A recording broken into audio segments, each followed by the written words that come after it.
This is an ABC News special report. Crisis in Iraq. Now reporting, George Stephanopoulos. Good evening. We're coming on the air right now because President Obama is about to speak from the White House on the crisis in Iraq and a U.S. military mission launched earlier this evening to get humanitarian aid to refugees in the north of that country. Up to 10,000 Yazidis, an ancient minority sect in Iraq, have been driven from their homes by fighters from ISIS. The Islamic militants gaining strength across Iraq, threatening to take control. The Yazidis are stranded on the Sinjar Mountains, surrounded by hostile forces, with little food, water, or medicine, no way to escape. ABC's Martha Radatz broke the news of the airdrops earlier today. She joins us now from Washington. Martha, what more do we know about the scope of this mission? As far as I know, George, there were several U.S. Air Force cargo planes involved. A U.S. official telling me there was a C-17, that massive cargo jet, and C-130s. They dropped enormous amounts of aid, food, medicine, water, over the Sinjar Mountains, knowing it was just a catastrophic situation. The mission has been ongoing for several hours, and they did manage to get that aid to those people on the mountaintop. But no airstrikes yet.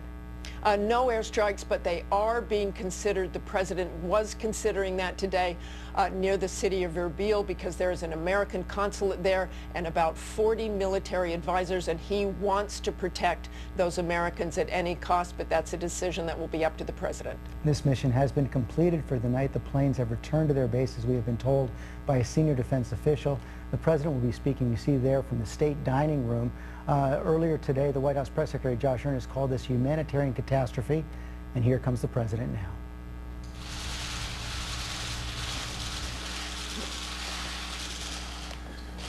Good evening. Today I authorized 2 operations in Iraq. Targeted airstrikes to protect our American personnel, and a humanitarian effort to help save thousands of Iraqi civilians who are trapped on a mountain without food and water and facing almost certain death. Let me explain the actions we're taking and why.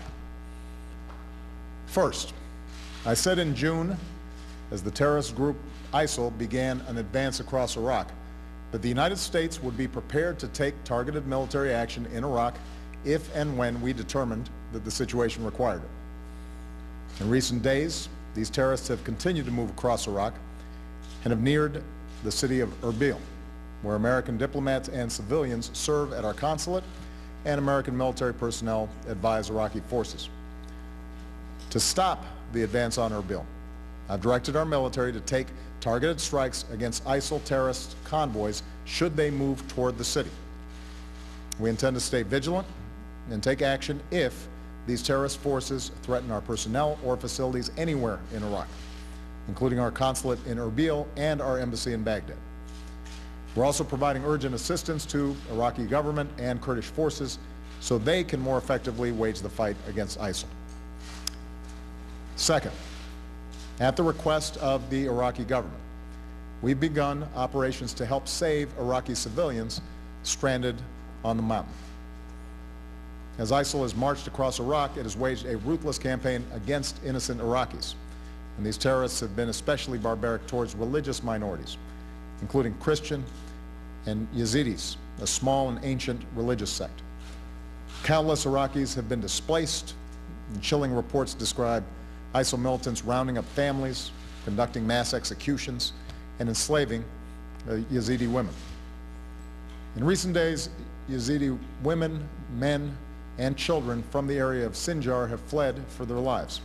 And thousands, perhaps tens of thousands, are now hiding high up on the mountain with little but the clothes on their backs.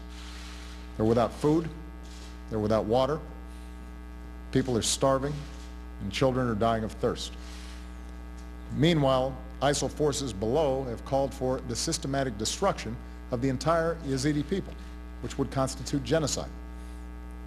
So these innocent families are faced with a horrible choice: descend the mountain and be slaughtered, or stay and slowly die of thirst and hunger.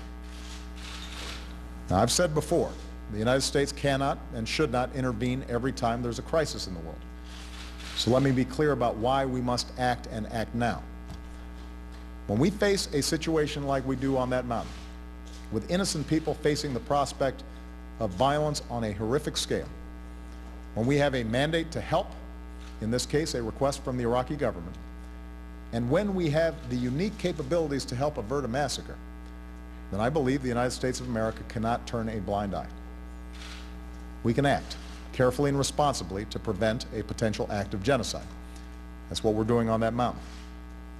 I've therefore authorized targeted airstrikes if necessary to help forces in Iraq as they fight to break the siege of Mount Sinjar and protect the civilians trapped there. Already American aircraft have begun conducting humanitarian airdrops of food and water to help these desperate men, women, and children survive. Earlier this week, one Iraqi in the area cried to the world, "There is no one coming to help." Well, today America is coming to help. We're also consulting with other countries and the United Nations who have called for action to address this humanitarian crisis. I know that many of you are rightly concerned about any American military action in Iraq, even limited strikes like these. I understand that. I ran for this office in part to end our war in Iraq and welcome our troops home, and that's what we've done. As Commander-in-Chief, I will not allow the United States to be dragged into fighting another war in Iraq. And so even as we support Iraqis as they take the fight to these terrorists, American combat troops will not be returning to fight in Iraq, because there is no American military solution to the larger crisis in Iraq. The only lasting solution is reconciliation among Iraqi communities and stronger Iraqi security forces. However, we can and should support moderate forces who can bring stability to Iraq. So even as we carry out these two missions, we will continue to pursue a broader strategy that empowers Iraqis to confront this crisis. Iraqi leaders need to come together and forge a new government that represents the legitimate interests of all Iraqis, and that can fight back against the threats like ISIL. Iraqis have named a new president, a new Speaker of Parliament, and are seeking consensus on a new Prime Minister. This is the progress that needs to continue in order to reverse the momentum of the terrorists who prey on Iraq's divisions. Once Iraq has a new government, the United States will work with it and other countries in the region to provide increased support to deal with this humanitarian crisis and counterterrorism challenge. None of Iraq's neighbors have an interest in this terrible suffering or instability, and so we'll continue to work with our friends and allies to help refugees get the shelter and food and water they so desperately need, and to help Iraqis push back against ISIL. The several hundred American advisors that I ordered to Iraq will continue to assess what more we can do to help train, advise, and support Iraqi forces going forward. And just as I consulted Congress on the decisions I made today, we will continue to do so going forward. My fellow Americans, the world is confronted by many challenges, and while America has never been able to right every wrong, America has made the world a more secure and prosperous place. And our leadership is necessary to underwrite the global security and prosperity that our children and our grandchildren will depend on.